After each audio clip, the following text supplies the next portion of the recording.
Chuvisco was rejected once again by his mother and Irma after being expelled from the family. Or maybe they're not related at all? And oh my god, I rescued the wrong family! After we believed the rumor that Chico Chuvisco had been seen with 2 little black dogs before his rescue, who were supposedly his mother and Irma, we also rescued the 2 little jabuticabas. But when the long-awaited reunion of the 3 finally happened, the story that they were related fell apart. What a weird family this is. Yeah, but that's not the reaction of someone who missed a long-lost relative. Look, I don't know about you, but around here, families usually like each other. But I guess it depends, right? Well, let's go over the possible explanations for what could have happened with the Tempestade family. First, they really are mother and children. However, one day, while the 3 of them were out hunting for food, Francisco Cabeza de Vento got distracted and got separated from his girls. Along the same line of reasoning that they are indeed family, it could also be that the sister Tereza Trovão is the villain.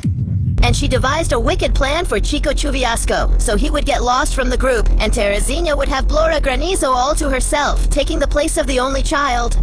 But when she found out that the storm in Francisco Chuva's life was over and he had found the pot of gold, at the end of the rainbow, which was actually 2 fabulous humans who give king and queen ribbons to street animals, Tereza Trovão turned into a hurricane and acted even more coldly and calculatingly. She went days without eating so that her appearance would be just like a Victorian child. She made a scene during the Prada season because she knew that the Cocorico's gentleman wouldn't let Bucky Moreno from Ice Age go hungry on the street. Camula would certainly act as if she were Diego, right? And she would tell Diego to do something, and that's how it went. Then Carol pretended to be the one who pulled off the scam. Now I don't know if we were the ones who fell for it or if it was poor Chuvisquenjo, but there's still another possibility. Francisco Chuvisco could be the dog version of Macaquinho Punch, who was rejected by his mother, but little did those 2 neglectful mothers know that their disowned children would be embraced by the public.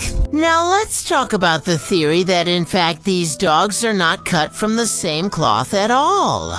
And the only thing they have in common is their color. But guys, if every black dog is a troublemaker, I'm a troublemaker too, because there's no shortage of black animals on the street. If that's the case, we'll hit 101 animals at Coco in a week. Wow. Just go picking up the darkest ones you find around the city and say they're Chuvisco's cousins. Who knows if in reality the 3rd dog, which is the guy who told us he saw them together, actually wasn't just some random dog. And poor Francisco was left to live with 2 shrews who arrived after him and want to be the queen of the black coconut candy. This is starting to sound like the story of Cinderella. Me, big fudge, not of many possessions. I got a stepmother to take care of my son Chuvisco. However, the Black Widow brought her daughter, Teresa Anastasia. And today, the 2 of them fight with claws and bites to keep the whole inheritance for themselves. Now let's go to my favorite theory. Actually, Lord Blora Granizo, with his super motherly instinct, decided to adopt little defenseless Teresinha, a fragile little puppy, an orphan, but who keeps the dark secret that in fact she's already an adult dog and as a child only has the size, just like Esther from the movie Orphan.